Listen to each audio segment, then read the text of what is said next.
உமக்கு மேல் ஒருவரும் இல்லையே, எல்லோருக்கும் மேலாக உயர்ந்தவர்.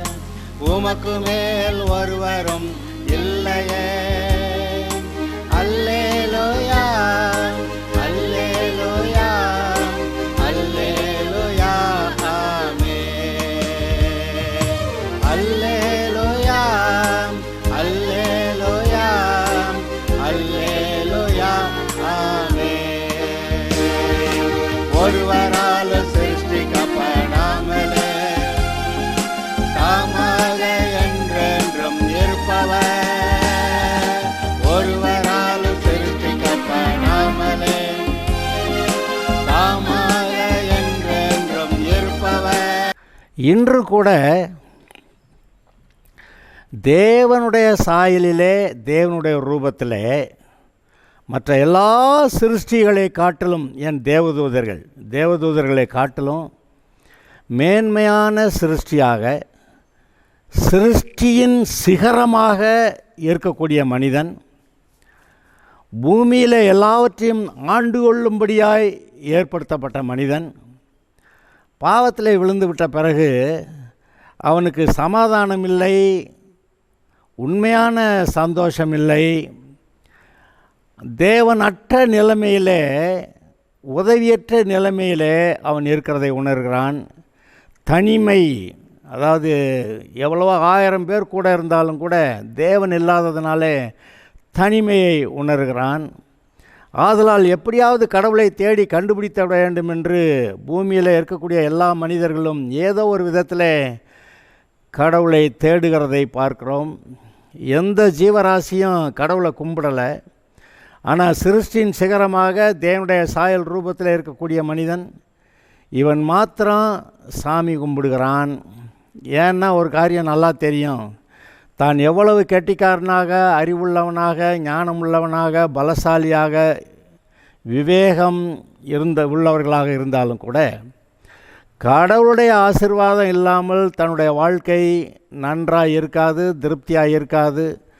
அது மாத்திரமல்ல, கடவுளுடைய உதவி இல்லை என்றால் அநேக பாடுகள், உபத்திரவங்கள், வேதனைகள் இந்த பூமியில் இருக்கிறதை அவன் பார்க்கிறான்.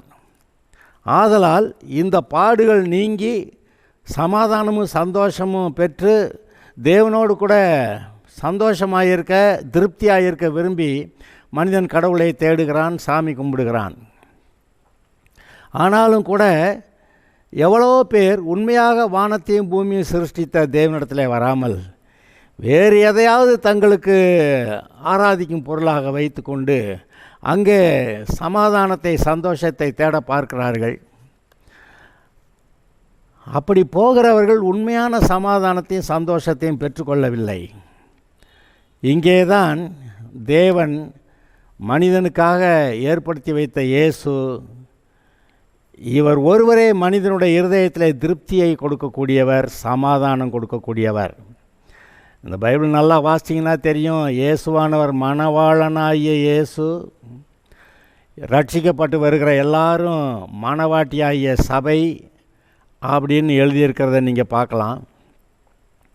ஆக மணவாளனாகிய இயேசு மணவாட்டியாகிய சபைக்கு உயிரையே சிலுவையிலே கொடுத்து இந்த சபை மக்களை பாவத்தை போக்கி பரிசுத்தப்படுத்தி தனக்கு மணவாட்டியாக ஏற்றுக்கொள்ளுகிற அந்த காரியத்தை நாம் சற்று நினைத்து பார்க்க வேண்டும். உயிரையே கொடுத்து அவ்வளவு அன்பு கூர்ந்து நம்மை மீட்டு கொண்டார். பாவத்திலிருந்து, பிசாசுடைய பிடியிலிருந்து, நரகம் போகிற அந்த நரக ஆக்கினையிலிருந்து நம்மை மீட்டு கொண்டார் என்று நீங்கள் அப்படி பார்க்க வேண்டும்.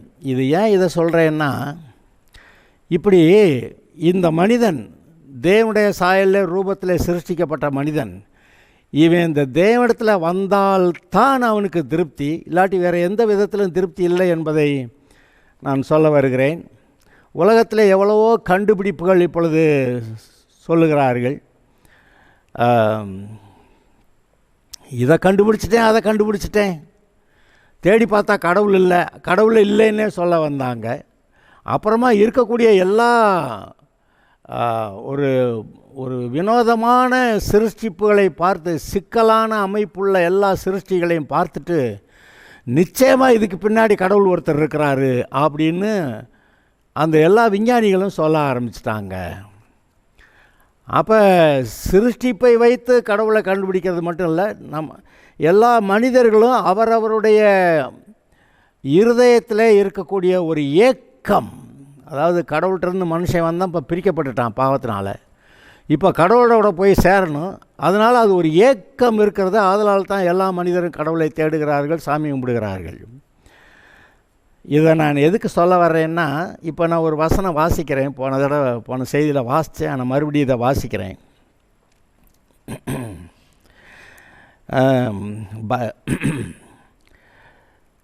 பிள்ளை பெறாத மலடியே மகிழ்ந்து பாடு, கற்ப வேதனை படாதவளே கம்பீரமாய் பாடி ஆனந்த சத்தமிடு. வாழ்க்கைப்பட்டவளுடைய பிள்ளைகளை பார்க்கலும் அநாதஸ்தரினுடைய பிள்ளைகள் அதிகம் என்று கர்த்தர் சொல்லுகிறார்.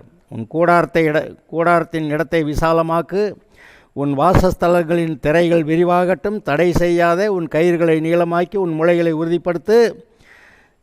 நீ வலதுபுறத்திலும் இடதுபுறத்திலும் இடம் கொண்டு பெருகுவாய். உன் சந்ததியார் ஜாதிகளை சுதந்திரித்து கொண்டு பாழாய் கிடந்த பட்டணங்களை குடியேற்றி வைப்பார்கள்.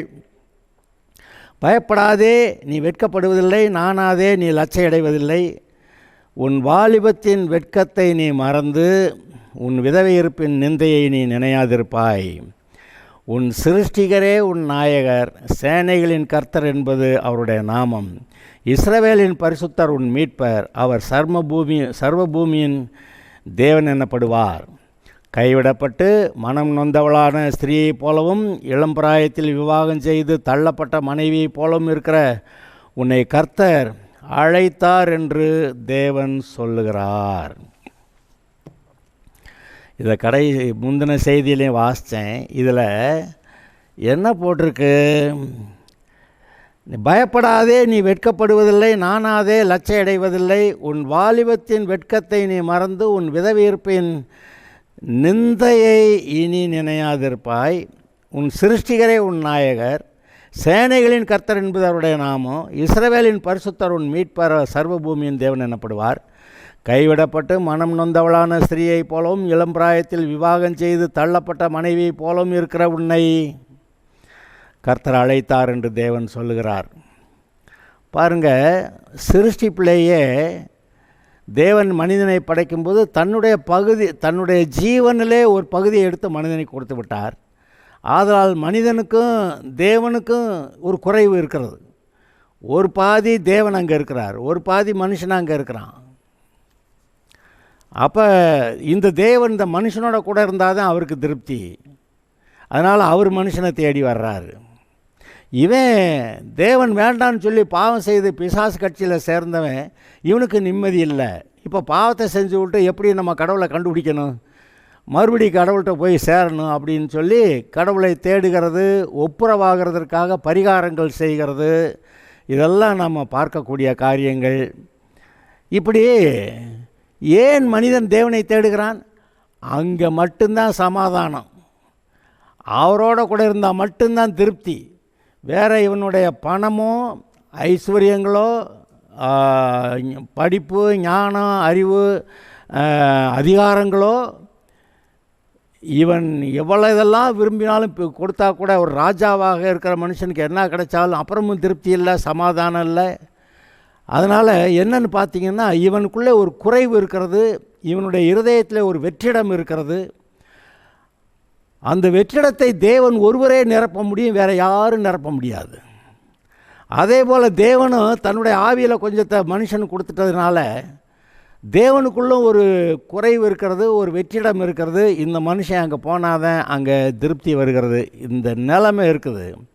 அதனால் தேவன் மனிதனை தேடி வந்தார். இப்பொழுது மனிதன் தேவனை தேடி கொண்டு இருக்கிறான். இதில் என்ன பார்க்கணும்? மனிதன், பூமியில் இருக்கக்கூடிய மனிதன் தேவனிடத்தில் வந்தால் ஒழிய இவனுக்கு திருப்தியே கிடையாது. ஆதலால் இப்பொழுது நான் சொல்லுகிறேன், நம்மை உண்டாக்கின தேவனாகிய கர்த்தர் நமக்காக கர்த்தராய் தன்னுடைய சொந்த குமாரனாய் இயேசுவை அனுப்பி நம்முடைய பாவங்களுக்கு பரிகாரம் செய்தாரே, அதை நாம் ஏற்றுக்கொண்டு வருவோம் என்றால் அவர் என்ன சொல்கிறாரு? இந்த இயேசு கிறிஸ்து என்னுடைய குமாரன் என்று அவர் மனிதனுடைய பாவங்களுக்கு பரிகாரம் செய்தார் என்று நம்பி ஏற்றுக்கொள்ளுகிறவர்கள் எத்தனை பேர்களோ அத்தனை பேர்களும் தேவனுடைய பிள்ளைகளாகும்படிக்கு அதிகாரம் கொடுத்திருக்கிறார்.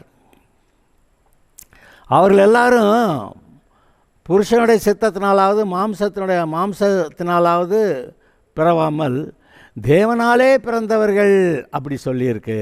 அப்போ தேவனாலே பிறந்து தேவனுடைய பிள்ளையாகக்கூடிய வாய்ப்பு திரும்ப கர்த்தர் கொடுக்கிறார். அப்படி தேவனால் பிறந்ததெல்லாம் அந்த உலகத்தை ஜெயிக்கும், பிசாசையும் மற்ற எல்லாவற்றையும் ஜெயிக்கும் என்று கர்த்தர் சொல்லுகிறார். அப்படி தேவனே மனிதனுடைய ரட்சிப்புக்கு ஒரு வழியை உண்டு பண்ணி அங்கே சேர்ந்திருக்கிறார். மனிதன் செய்ய வேண்டியதெல்லாம் அவர் அனுப்பின இயேசு கிறிஸ்துவை, நமக்காக பரிகாரமாக அனுப்பின இயேசு கிறிஸ்துவை நான் நம்புகிறேன், ஏற்றுக்கொள்ளுகிறேன் என்று சொல்லுகிறது மாத்திரம்தான். அப்படி ஏற்றுக்கொண்டால் அங்கே திருப்தி வருகிறது. நான் இன்னொரு விஷயத்தை சொல்லணும். மனிதர்கள் எல்லாருக்குமே யார் கடவுள்னு ஆரம்பத்தில் தெரியலை.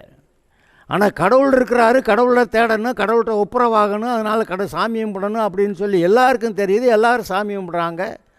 கடவுளை தேடி இந்த ஊருக்கு அந்த ஊருக்கு, அந்த நாட்டுக்கு இந்த நாட்டுக்கு, கடலுக்கு சமுத்திரத்துக்கு நதிகளுக்கு எல்லாம் போய் ஏதாவது பண்ணி கடவுளோட ஒப்புரவாகணும்னு சொல்லி என்னமோ முயற்சி செய்கிறதெல்லாம் பார்க்குறோம். ஆனால் இப்படி கடவுளாக தேடி இந்த கடவுள்கிட்ட கிடைக்குமா, அந்த கடவுள்கிட்ட கிடைக்குமா, அந்த கடவுள்கிட்ட கிடைக்குமான்லாம் போய் தேடி அங்கெல்லாம் ஒன்றும் கிடைக்காததுனால தேடிக்கிட்டே இருக்கிறான். மனிதனுடைய தேடுதல் தொடர்ந்து நடக்கிறது. ஆனால் எப்போ ஒரு மனிதனுடைய தேடுதல் நிற்குதுன்னா, எப்போ அவன் மனிதனுடைய பாவங்களுக்கு பரிகாரம் செய்த தேவனுடைய குமாரனா இயேசுவிட்ட வர்றானோ, அப்பா கண்டுபிடிச்சிட்டேன்ப்பா என்று சொல்லி கடவுளை கண்டுபிடிச்சிட்டேன், எனக்கு இன்னும் பிரச்சனை இல்லை, இன்னுமே வேறு தேடிக்கிட்டு கிடக்க வேண்டியதில்லை, கடவுளை கண்டுபிடிச்சிட்டேன்னு சொல்லி இந்த இயேசுவை ஏற்றுக்கொள்ளும்போது பரிபூரணமான ஒரு திருப்தி அந்த மனிதனுடைய இருதயத்தில் உண்டாகிறது. அதை வேறு யாரும் உண்டாக்க முடியாது. பணம் போய் அவனுடைய இருதயத்தில் திருப்தியை கொடுக்க முடியாது. அவனுடைய படிப்பு, அவனுடைய அதிகாரங்கள் போய் அவனுக்கு திருப்தியை கொடுக்க முடியாது. ஒரு மனைவிக்கு பதிலாக 10 மனைவியை கல்யாணம் பண்ணிக்கிட்டால், 10 பெண்களை கல்யாணம் பண்ணிக்கிட்டால் கூட அவனுக்கு திருப்தி வராது. ஒரு மனுஷன் 1000 பேரை கல்யாணம் பண்ணானா 1000 பேருக்குள்ளே ஒரு ஸ்திரீயை கூட நல்லவளா, எனக்கு ஏற்றவளா, எனக்கு சமாதானம் சந்தோஷமாக இருக்கிறவளா ஒருத்தி கூட இல்லைன்றான். அப்போ இது பூமியில் இருக்கக்கூடிய மனுஷன் ஒருத்தரை திருப்திப்படுத்த முடியாது. அதே போல் எந்த பெண்ணுக்கும் எத்தனை ஆண்கள் இருந்தாலும் அதுவும் அவர்களை திருப்திப்படுத்த முடியாது. திருப்திப்படுத்தக்கூடிய ஒரே ஆள் தேவன் ஒருவரே. ஆதலால் இந்த பூமியிலே எந்த ஒரு மனுஷனும் எந்த விதத்திலும் திருப்திப்பட முடியாது. அவனுடைய இருதயத்தில் அவனுக்குள்ளே ஒரு பூரணம் வராது. இதுபோல தான் ஆதாமை உண்டாக்குனவர் அவனுடைய விலா எலும்பை எடுத்து அவனுக்கு ஏவாளை உண்டாக்கி கொடுத்தப்ப ஆதாம் பார்க்குறேன், நம்மகிட்ட விலா எலும்பு ஒன்று காணா, அப்படி பார்த்தா அங்கே இவன் நிற்கிறான். அப்போ இந்த மனைவியோடு கூட இருந்தால் தான் இவனுக்கு திருப்தி. இந்த மனைவி இல்லைன்னா இவனுக்கும் திருப்தி இல்லை, அவளுக்கும் திருப்தி இல்லை. அப்படி ஒரு நிலைமை இருக்கிறது. இதெல்லாம் எப்படி தேவனாகிய கர்த்தர் மனுஷனை தன்னோட கூட இருக்கணும்னு சொல்லி அவரை தேடி அவனை ஏற்றுக்கொண்டு அவர் திருப்தி ஆகிறார், அதுபோல் ஒரு காரியமாய் கணவன் மனைவியாய் இருக்கிறார்கள் என்று அதையும் பார்க்குறோம். மணவாளனாகிய இயேசு மணவாட்டியாகிய சபையோடு கூட பரலோகத்தில் எவ்வளவு சந்தோஷமாக இருப்பார்களோ அதுபோல் சந்தோஷமாய் பூமியிலே மனுஷன் கணவன் மனைவியாக வாழ்ந்து தேவன் கொடுக்குற அந்த பரலோகத்தில் அவர் கொடுக்க போகிற அந்த சந்தோஷத்துக்கு கொஞ்சம் அதை பெற்று அனுபவிக்கும்படியாய் ருசி பார்க்கும்படியாய் கொடுத்தது தான் திருமணமும் குடும்ப வாழ்க்கையும்.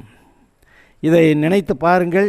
இதில் பெரிய திருப்தி உண்டு, இயேசுவிடத்தில் திருப்தி உண்டு. அது என்ன சொல்ல வர்றாரு, இப்படி அதாவது மணவாளனாக இயேசு மணவாட்டியாகிய சபைக்கு அடையாளமாக நிழலாட்டமாக சாயலாக பூமியில் மனுஷன் கணவன் மனைவியாக வாழ்ந்திருக்கிறத பற்றி சொன்னனே, அதை நினச்சி பார்த்துக்கங்க. இப்போ நான் வாசிக்கிற வசனத்தை நீங்கள் பார்ப்பீங்க. உன் சிருஷ்டிகரே உன் நாயகர். நாயகர்னா என்னது? புருஷன். உன் சிருஷ்டிகரே உன் நாயகர், சேனைகளின் கர்த்தர் என்பது அவருடைய நாமம், இஸ்ரவேலின் பரிசுத்தர் உன் மீட்பர், அவர் சர்வ பூமியின் தேவன் எனப்படுவார். இப்படி சர்வ பூமியின் தேவனாயிருக்கிற இஸ்ரவேலின் பரிசுத்தராயிருக்கிற மீட்பர், அவர் சேனைகளின் தேவன் என்பது அவருடைய பெயர். அவரே உன் நாயகர், அவரே உன் புருஷன் மாப்பிள்ளை அப்படி சொல்ல வர்றாரு. நீங்கள் அப்போஸ்தலனாகிய பவுலோடைய எழுத்துக்களை நீங்கள் வாசிங்கன்னா அங்கே அவன் எழுதுகிறான், நீங்கள் இயேசுவை ஆண்டவராக ஏற்றுக்கொண்டு சபையாக இருக்கக்கூடிய உங்களை அங்கே மணவாளனாகிய இயேசுவுக்கு, ஒரே புருஷனாகிய அந்த மணவாளனாகிய இயேசுவுக்கு உங்களை கற்புள்ள கன்னிகையாக நான் நியமித்தேன் அப்படின்னு சொல்கிறத நீங்கள் வாசிக்கிறீங்க. கற்புள்ள கன்னிகையாக ஒரு புருஷனுக்கு நியமிக்கப்படுகிறது. அது யார்? மணவாளனாகிய இயேசு. இந்த சபை தான் கற்புள்ள கன்னிகையாக அவருக்காக உண்டாக்கப்பட்டிருக்கிற சம்பாதிக்கப்பட்ட இயேசு கிறிஸ்து அதாவது உயிரே கொடுத்து சம்பாதித்த சபையாக இருக்கிறதை நீங்கள் நினைத்து பாருங்கள். இப்போவும் சபையாக இருக்கிற நீங்கள் உங்களுக்குள்ள திருப்தி வேணுமா? நல்லா சாப்பிட்டா திருப்தியா? எஸ், சாப்பிட்டா திருப்தி வருது. அது நல்லா பிடிச்ச மாதிரி சாப்பாடு, பிரியாணி அது இதெல்லாம் போட்டு அவங்கவுங்களுக்கு வேணுங்கிற விருப்பப்பட்ட அந்த சாப்பாடெல்லாம் கொடுத்தா நல்லா சாப்பிட்டேன் அப்படின்னு சொல்லி திருப்திப்படுகிற ஒரு நேரம் வருகிறது. ஆனால் எப்படி தான் சாப்பாடு சாப்பிட்டாலும் ஆவிக்குரிய அந்த குறைவை அதை நிவர்த்தியாக்க முடியாது. அந்த ஆவிக்குள்ளே ஒரு வெற்றிடம் இருக்கிறது. மனிதனுடைய உயிரில் அவனுடைய ஆவிக்குள்ளே ஒரு வெற்றிடம் இருக்கிறது. அதை கர்த்தர் தான் நிரப்ப முடியும். இன்றைக்கி ஒரு 2000 ஏக்கர் நான் நிலம் வாங்கிட்டேங்க. அதில் நெல் போட்டிருக்கேன், கரும்பு போட்டிருக்கேன், வாழை போட்டிருக்கிறேன். நல்லா விளையுது, எனக்கு ரொம்ப திருப்திங்க. ஆமாம், விளையும், அதில் திருப்தி இருக்குது, உண்மைதான். ஆனால் இதெல்லாம் போக ஆவிக்குரிய ரீதியில் ஒரு அந்த குறைவு இருக்கிறதே, அதை எப்படி அந்த வாழையை போட்டு திருப்திப்படுத்த முடியுமா? நெல் போட்டு திருப்திப்படுத்த முடியுமா? கரும்பு போட்டு திருப்திப்படுத்த முடியுமா? அதெல்லாம் திருப்திப்படுத்த முடியாது. இவையெல்லாம் வேண்டும். அத்தோடு கூட அங்கே ஆண்டவரே வேண்டும். நம்மை உண்டாக்கின தேவன் அவரே நமக்கு தேவையாக இருக்கிறார். அவர் எப்படி வர்றாராம்? உன் சிருஷ்டிகரே உன் நாயகர். என்ன சொல்கிறாரு? கைவிடப்பட்டு மனம் நொந்தவளான ஸ்திரீயை போலவும், இளம் பிராயத்தில் விவாகம் செய்து தள்ளப்பட்ட மனைவியை போலும் இருக்கிற உன்னை. என்னது? இளம் பிராயத்தில் விவாகம் செய்து தள்ளப்பட்ட மனைவியை போலும் இருக்கிற உன்னை. இப்படி தான் இன்றைக்கி மக்கள் இருக்கிறாங்க. இன்றைக்கி நிறைய குடும்பங்களே இந்த மாதிரி பிரச்சனைகள் இருக்க தான் செய்யுது. நான் அந்த பிரச்சனையை சொல்ல வரல. ஆனால் வேறு எதுவுமே மனுஷனை திருப்திப்படுத்த முடியவில்லையே. ரொம்ப ஐயோ நீ இல்லைன்னா என்னால் பிழைக்க முடியாது, செத்துருவேன் அப்படின்னு சொல்லி யாரையாவது லவ் பண்ணுறேன்னு சொல்லி, நீ இல்லாமல் என்னால் உயிரோட இருக்க முடியாது, செத்து போயிடுவேன் அப்படி சொல்லி அன்பு கூறுறேங்கிறான். அந்த பொண்ணு நீ இல்லைன்னா என்னால் உயிரோட இருக்க முடியாது அப்படின்னு சொல்லி அப்படி அன்பு கூறுகிறவங்க கல்யாணம் ஆகி கொஞ்ச நாள் கழித்து அவங்க சண்டை போட்டுக்கிறத பார்க்கணும். அப்போ இதுதான் திருப்திப்படுத்தக்கூடியதுன்னு சொல்லி பொண்ணு பையனை லவ் பண்ணால் அது திருப்தி கொடுக்கலையே. கல்யாணம் கூட ஆசை 60 நாள், மோகம் 30 நாள்னு சொல்லிவிட்டு அப்புறமேலு எல்லாம் ஒரு சாதா வாழ்க்கை அப்படின்னு சொல்கிற அளவுக்கு போயிடுச்சே. அது என்னது? இதில் மட்டுமே கூட அவனுக்கு திருப்தி வராது. எனக்கு நல்ல கணவன், எனக்கு நல்ல மனைவி அப்படின்னு சொல்கிற எந்த ஒரு மனுஷருக்குமே இந்த கணவன் மனைவி மட்டுமே இதனால் மட்டுமே அவங்க திருப்தியாக இருக்க முடியாது. தன்னை சிருஷ்டித்த தேவன் வேண்டும். அவர் தான் உண்மையான நாயகர் என்று இந்த வசனம் சொல்லுகிறது. ஆதலால் இன்றைக்கு உலகத்தில் இருக்கிற மக்கள் எல்லாரையும் கவனித்து பாருங்கள். எங்கேயோ போய் பணம் சேர்க்க வேண்டும் என்பதற்காக அல்லது பெரிய அதிகாரத்துக்குள் போக வேண்டும் என்பதற்காக எவ்வளவோ பிரயாசப்பட்டு போராடுகிறார்கள். ஆனால் கடைசியில் அங்கே சாலமோன் சொல்கிறான், மாயை எல்லாம் மாயையாக இருக்கிறது அப்படி சொல்கிறான். மாயைன்னா இருக்குதுன்னு நினச்சி போனால் அங்கே போய் பார்த்தா அங்கே இல்லை. இதுதான் எனக்கு சந்தோஷத்தை கொடுக்கும்னு நினச்சி போய் பார்த்தா அங்கே சந்தோஷம் இல்லை. நல்ல மனைவி வேணும்னு சொல்லிட்டு அவன் 1000 கல்யாணம் பண்ணான். 1000 கல்யாணம் பண்ணிட்டு கடைசியில் ஒருத்தி கூட என்னை திருப்திப்படுத்தக்கூடிய ஆளாக இல்லை அப்படின்றான். அப்போ இங்கே எதுவுமே இல்லைங்கிறது அதாவது நான் என்ன சொல்ல வர்றேன், தேவனால் ஆசீர்வதிக்கப்பட்ட நல்ல குடும்பம், கணவன் மனைவி கூட தேவனற்ற நிலைமையிலே திருப்தியாக இருக்க முடியாது. அதை கவனிங்க. தேவனால் ஆசீர்வதிக்கப்பட்ட நல்ல கணவன் மனைவியாக சந்தோஷமாய் குடும்பம் நடத்துகிற இவர்களுக்கு கூட தேவனற்ற நிலைமையிலே திருப்தியே கிடையாது. எல்லாம் நல்ல கணவன் தான், நல்ல மனைவி தான், மனைவி என்னை நல்லா கவனிச்சுக்கிறா, புருஷன் எனக்கு தேவையெல்லாம் சந்திக்கிறார் எல்லாம் சொன்னாலும் திருப்தி, சாட்டிஸ்ஃபேக்ஷன், எ ஃபுல்னஸ், ஒரு பூரணம், அது இங்கே எதுலேயுமே இல்லை. பாருங்கள், தேவனால் ஆசீர்வதிக்கப்பட்ட குடும்பம், தேவன் அதுக்கு தேவை பிள்ளைகள், பணம், வசதி, போக்குவரத்து, காரு, ரயில், பஸ்ஸு எல்லாம் இருந்தாலும் அந்த திருப்தி வர மாட்டேங்குது. தேவனால் ஆசீர்வதிக்கப்பட்ட குடும்பத்தில் இருக்கவங்களுக்கு அங்கே நீங்கள் நன்றாய் கவனியுங்கள். உண்மையாகவே எந்த மனுஷனையும் திருப்தி படுத்தக்கூடிய ஒரே ஒருவர் நம்மை சிருஷ்டித்தவர். ஏன்னா நம்மை சிருஷ்டித்த போது அந்த மாதிரி சிருஷ்டித்து விட்டார். மனிதனுடைய இருதயத்திலே ஒரு வேக்குவம், ஒரு வெற்றிடம், அங்கே தேவனுடைய இருதயத்திலையும் ஒரு வெற்றிடம். அதனால் அவர் நிம்மதியாக இல்லை, மனுஷனும் நிம்மதியாக இல்லை. இப்போ தேவனும் மனுஷனும் சேர்ந்து வரும்போது இந்த வெற்றிடங்கள் நீங்குகின்றன, அங்கே திருப்தி வருகிறது. அது மனுஷனும் சரி தேவனும் சரி சந்தோஷமாக எவ்வளோ நாளைக்கு? இன்றைக்கி பூமியில் இருக்கக்கூடிய சந்தோஷங்கள்லாம் ரொம்ப கொஞ்ச நாள்.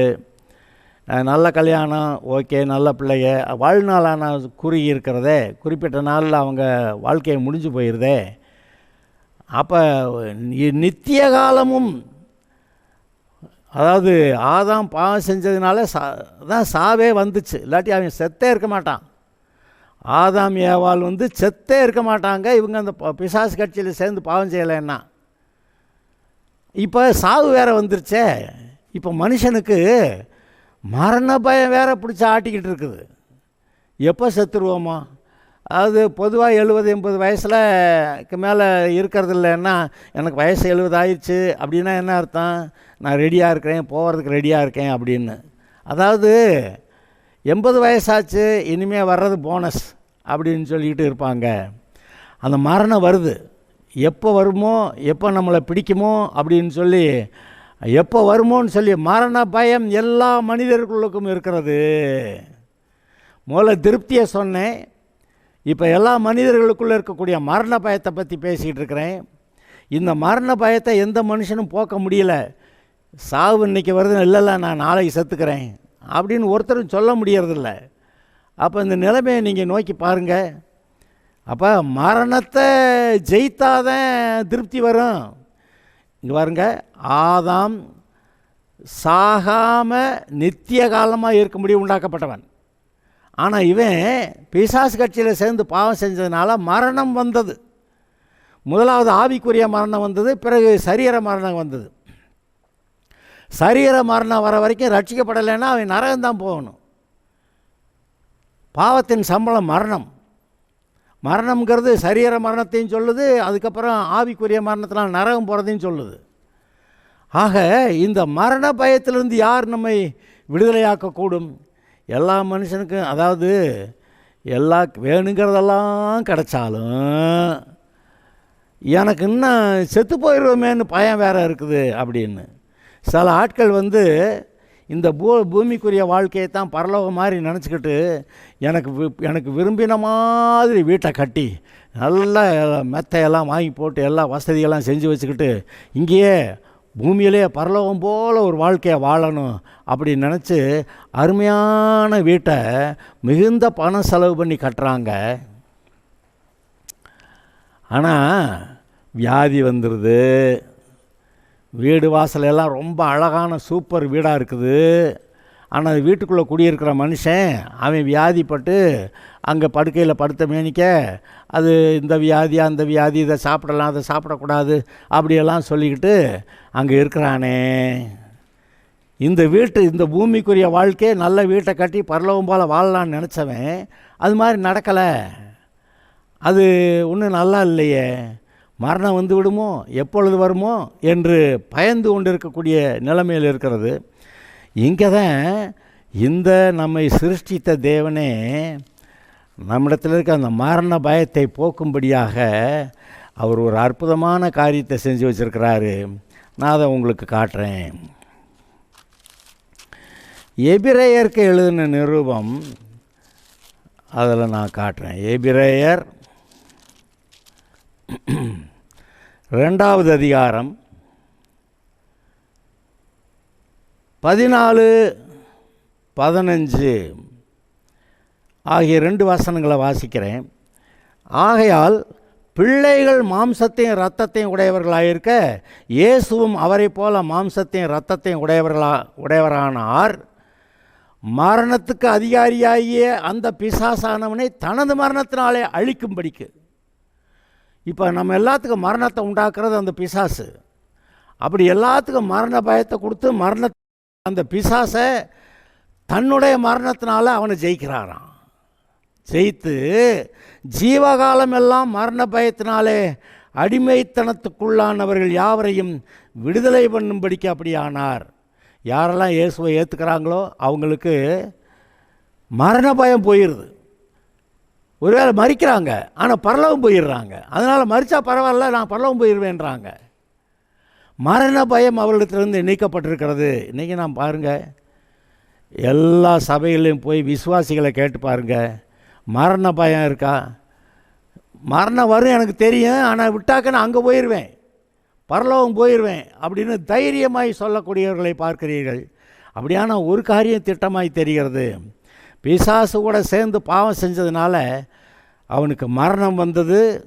தேவனை விட்டு பிரிக்கப்பட்டுட்டான். இப்போ தேவன் இல்லாததுனால திருப்தி இல்லாத நிலைமையில் இருக்கிறான். வேறு எந்த விதத்திலையும் அவனுக்கு திருப்தி உண்டாக்க முடியலை.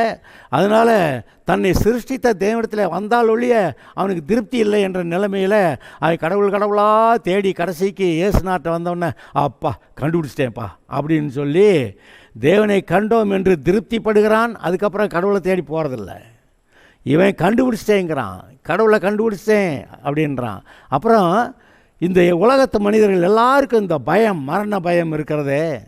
எவ்வளவு ஐஸ்வர்யவான்களாக இருந்தாலும், எவ்வளவு விஞ்ஞானிகளாக இருந்தாலும், எவ்வளவு அதிகாரம் உள்ளவர்களாக இருந்தாலும் அவங்க இன்னும் 2 நாள் கழித்து செத்துக்கிறேன் அப்படின்னு சொல்ல முடியல.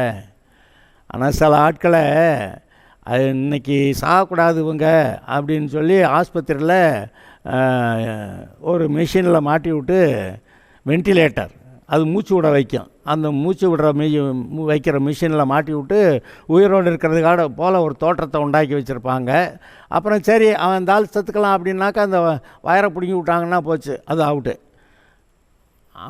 உயிரோட வைக்க முடியாதுங்க. இவங்க சொல்லுவான், 1 வாரத்தை கூட நான் உங்களை உயிரோட வைக்கிற மாதிரி வச்சிடுறேன், உயிரோட வைக்கிற மாதிரி தான். ஆனால் அங்கே மரணம் வருகிறது.